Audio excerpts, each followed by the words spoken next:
Once he threw that Powerball bullshit out there and that shit started tanking left field, then that's when he came out with this record. Nelly didn't just make hits, he made enemies. And not the kind you forget about, but the kind that leaves scars. After years of rumors, quiet tension, and subliminals, Nelly has finally revealed the artist he hated the most. And the truth behind these feuds is far more explosive than anyone expected. From old school icons who accused him of ruining hip-hop, to hometown rivals who felt betrayed when he blew up, to even one of rap's biggest superstars who clashed with him over a single joke. These 6 names expose a side of Nelly the public never got to see. At the top of the list is KRS-One. If you're younger, you might only know KRS as that old school legend your favorite rappers mention. But in the late 1990s and early 2000s, he saw himself as more than a rapper. He was the self-appointed guardian of real hip-hop, the guy who believed it was his job to protect the culture from going too commercial.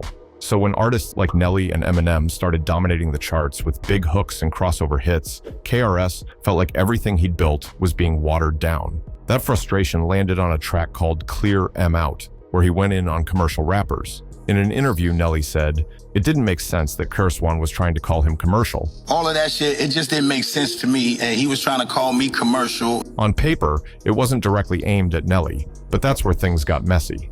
At the time, country grammar had blown up.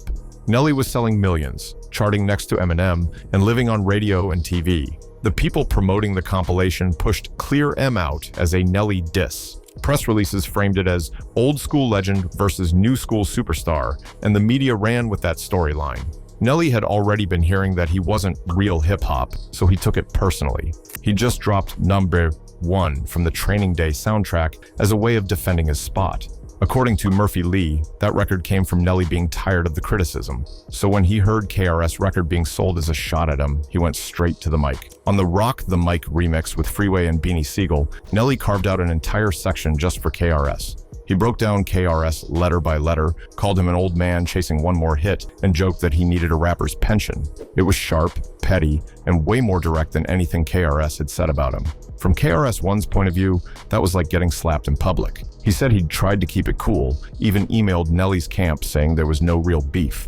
But once the promotion, the miscommunication, and Nelly's verse hit the streets, he felt like he had to respond. Not just with a diss track, but with a full-blown boycott. Second on the list is Chingy. Ain't nobody in the house bought a ticket to see no Chingy. Before the world ever knew about Right Thur, Holiday Inn, or Chingy's signature head bob flow, St. Louis was already heating up.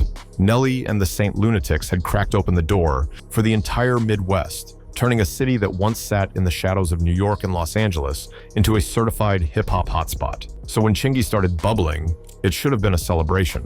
Another St. Louis star stepping onto the national stage should have been a win for everybody. Chingy was part of a small group of 3. Nelly wanted to sign Chingy alone, not the whole group. He was like, "I'll sign you, but I wouldn't sign them." It didn't make sense to Chingy. The group later dissolved, and instead of joining Nelly's camp, Chingy chose Ludacris's disturbing The Peace. On paper, that's just business. In rap culture, that kind of move can feel like choosing sides, and the funny thing is, Nelly and his manager had to find out from the radio. Gotta find out you got a deal from somebody else on the radio? For Nelly, it didn't feel like a neutral decision. This wasn't some random rapper from another coast. This was a St. Louis native picking the Atlanta camp over his own city's superstar. And according to Chingy, the shift in energy was instant. Rumors started swirling in the background. Chingy later claimed that Nelly was behind a damaging rumor that hurt his image and career. Whether that's true or not, only the two men really know.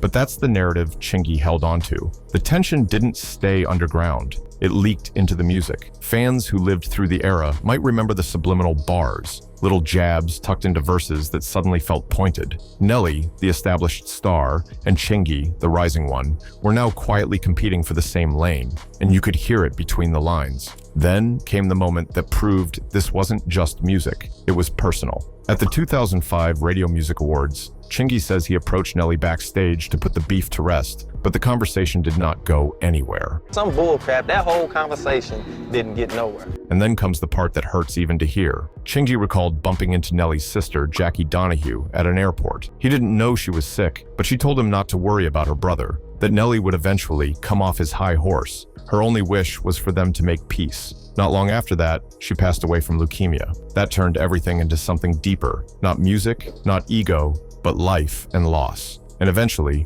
her wish came true.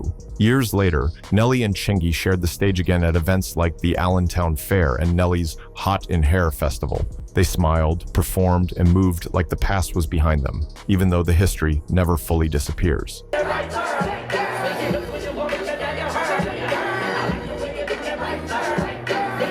Looking at the entire story, it's easy to see how Nelly might have gone through a period where he genuinely hated how everything unfolded, maybe even hated the man caught in the middle of it. Because this wasn't about a rap rivalry, it was about loyalty, home, pride, and the sting of watching someone from your own city wave a different flag. Sliding into the third spot is Ali.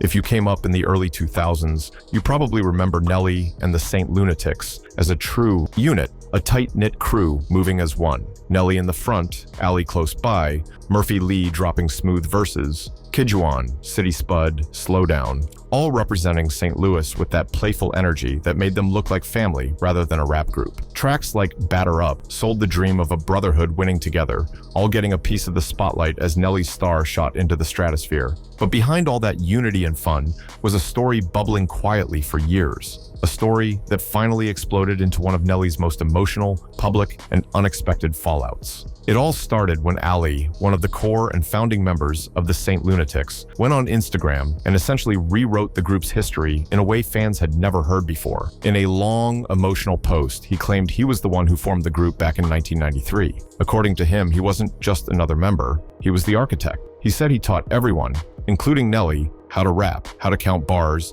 how to build songs. And he claimed that before Nelly ever blew up, labels had approached him with a solo deal. A deal he turned down because he wanted the Lunatics to succeed together. That claim alone flipped the narrative fans had believed for 20 years. Instead of Nelly being the one who brought the group into the industry, Ali painted the picture that he laid the foundation, and Nelly climbed to fame off of his groundwork. Ali didn't stop there. He said, when the industry came back around in 1999, Nelly took the solo deal and never looked back. He claimed he continued helping Nelly write, but never got credit. His final conclusion was simple, and it hit like a punch. I got hustled. That word, hustled, changed the entire temperature of the situation. People who grew up loving the Saint Lunatics suddenly had to re-examine everything they thought they knew. Was Nelly the leader who carried the group?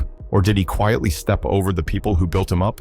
Nelly didn't ignore it. He unfollowed Ali on Instagram and went live to address everything directly. From his perspective, Ali was bitter and twisted history. He insisted no one was used, everyone had chances, and he simply took his opportunity. He even said Ali will never be near anything he is doing.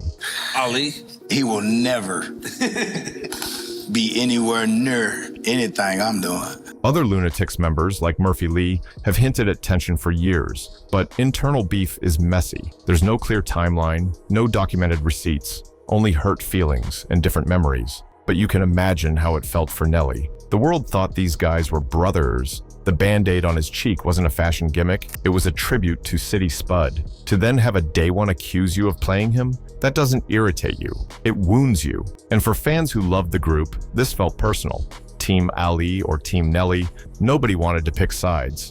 By the time you place KRS-One, Chingy, and now Ali back-to-back, the Sacetas, picture becomes clear. Nelly wasn't just dealing with rap beef. He was dealing with disrespect from legends, betrayal from home, and accusations from family. And just when you think the list can't get any heavier, another giant steps onto the stage. At number 4 is Eminem. It all started during the TRL era, a time when artists practically lived on music television and every soundbite became a headline. Nelly walked onto that stage as one of the biggest hitmakers on the planet. Hot and Harry, Dilemma, Air Force Ones. He was running radio, running MTV, running the culture, and then he tried to get cheeky. On camera, Nelly made a playful jab saying something like, "I eat M&Ms," and even hinting that St. Louis was a no-fly zone for Eminem. For most people, that's just banter. But this wasn't regular guy Eminem. This was peak Slim Shady, the era when the tiniest comment could turn into a brutal diss track. So what Nelly meant as light trolling felt a lot more serious on Eminem's side. Sure enough, M fired back with a quick jab, a line about stomping in my Air Force Ones, flipping Nelly's hit into a punchline. It wasn't aggressive enough to start a war, but it was sharp enough to let everyone know he heard the comment. And suddenly, the culture was paying attention like, uh-oh, this could get ugly. Later, in an interview with Bootleg Kev, Nelly admitted he'd escalated something he didn't want.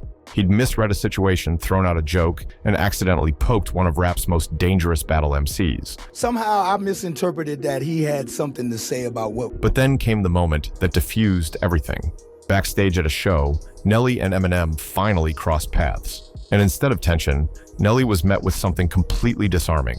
Eminem revealed that his daughter, Haley, was a big Nelly fan. That's what he was like. He was like, yo, man, my daughter... That wasn't rap beef energy. That was a dad talking about his kid's favorite artist. That human moment changed everything. Nelly realized how pointless the misunderstanding was and apologized. Not because he was scared, but because he understood how easily ego can twist nothing into something. In the end, this wasn't hate, just a moment where pride flared up. And unlike some of Nelly's other conflicts, this one ended with clarity, humility, and peace. Next at number 5 is Fabulous. In the early 2000s, rap wasn't just about who had the best bars, it was about who had the best look. You had jerseys, throwback hats, fitted caps, chunky chains, baggy jeans, and of course, sneakers. Every rapper wanted to be the blueprint for how fans dressed. Nelly understood that better than most. He turned Air Force Ones from a classic basketball shoe into an entire lifestyle record. He wore a Band-Aid on his cheek as a tribute to City Spud and turned it into an iconic part of his image. But once something becomes iconic, it also becomes a target. Around the same era, Fabulous was carving out his own lane as the smooth, punchline-heavy rapper with impeccable style. He had his own sneaker endorsements, his own jersey game, his own aura. So when subtle shots started flying, it wasn't about who could rap better, it was about who looked like they were trying too hard. At one point, Fab dropped a line in a freestyle that basically shaded rappers who slapped a Band-Aid on their face and called it a trend. He didn't have to say Nelly's name. Everyone knew who he was talking about. It was one of those lines that sounds calm on the surface, but underneath, it's saying, "You might be hot, but you look ridiculous." Nelly didn't respond with a direct diss, at least publicly, but he did talk in interviews about other rappers copying his style and lacking originality. That's the kind of comment that hits multiple people at once, but you can feel Fab's name sitting somewhere in that mix. The funny thing about this beef is that it wasn't driven by hardcore hate. It was more like two brands colliding. Nelly's whole thing was, I'm the guy in Air Force Ones with the Band-Aid and the sing-along hooks. Fabulous's thing was, I'm the guy in crisp jerseys and icy punchlines. They both sold an image as much as they sold music. Fans online, blogs, and forums at the time amplified it. People argued about who was really setting trends, whose sneakers were more influential, whose style aged better. The Band-Aid that started as a heartfelt tribute became a meme, a target, a symbol of a pop look that some people loved and others loved to clown. From Nelly's perspective, that had to sting. Something personal to him, a nod to a locked-up friend, was now this easy target for jokes from other rappers. If he felt real hostility towards anyone in that space, it wasn't just because of one bar. It was because people took his image, stripped the meaning, and turned it into something to laugh at. And that brings us to the end of the list with Ludacris. When you look at nearly 2,000 years of rap, two names stand out as having that perfect blend of hits, charisma, and music video dominance: Nelly and Ludacris. Nelly repped St. Louis with melodic hooks and sing-along choruses. Ludacris repped Atlanta with rapid-fire flows and wild, cartoonish visuals. They were different, but they lived in the same space: fun, catchy, mainstream rap that still had enough bars to keep people from writing them off. On the surface, there was no open war between them, no headline-grabbing diss tracks, but the tension around their names simmered under the surface, especially once Chingy got involved. Like we said earlier, Chingy signing with Disturbing the Peace instead of Dirty Entertainment drew an invisible line. Suddenly, it wasn't just Chingy and Nelly aren't cool, it was Nelly versus Ludacris's camp. DTP members allegedly felt like Nelly tried to block artists. Nelly responded with his own indirect comments. Managers like Chaka Zulu talked about the politics of the time. It wasn't one clean moment of, I hate you. It was a slow, quiet buildup of competition and sideways energy. Fans did the rest. Entire message boards and comment sections were dedicated to the question, who had the better run, Nelly or Ludacris? People compared albums, singles, guest verses, even music videos. Do you side with the guy in Country Grammar and Hot and Harry, or the guy in Southern Hospitality and Stand Up? For years, it stayed in that gray area. No one went nuclear. No one fully embraced the idea of a beef. But the rivalry was there, living in playlists, arguments, and that subtle tension you could feel when their names came up together. Then, in 2020, Swizz Beatz and Timbaland did what the internet had been wanting all along. They put Nelly and Ludacris in a versus battle. On paper, it was perfect. Two kings of the same era stepped up to celebrate their catalogs. In reality, it also carried years of low-key rivalry, ego, and comparisons. Right away, things got messy in the most 2020 way possible. Ludacris' side of the live stream ran smoothly.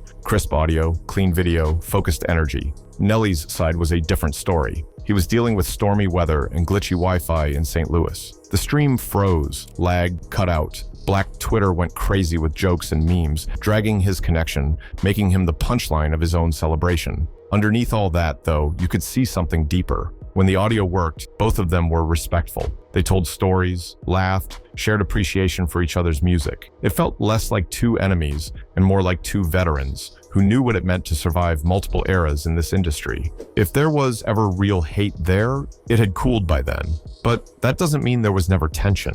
For someone like Nelly, watching another artist live in a similar lane, with similar success, from a different city and camp, and then losing Chingy to that camp, had to eat at him at some point. Ludacris represents something different from the other five names. He isn't the elder calling Nelly a sellout. He isn't the hometown little brother who left. He isn't the groupmate accusing him of betrayal. Ludacris is the mirror, the reminder that no matter how big you get, there's always someone else in the game with their own version of your story, their own fan base, their own claim to greatness. Which of these 6 situations do you think cut the deepest for him? KRS calling for a boycott, Chingy choosing another camp, Ali saying he got hustled, Eminem clapping back, Fabulous clowning the Band-Aid, or Ludacris standing across from him in that versus battle? Drop your thoughts in the comments, because if this is what Nelly went through just to keep his spot, imagine how many other artists have their own secret list of people they hated at one point, even if they'd never say it out loud. And if this is just one chapter from the early 2000s, what else do you think hip-hop is still hiding?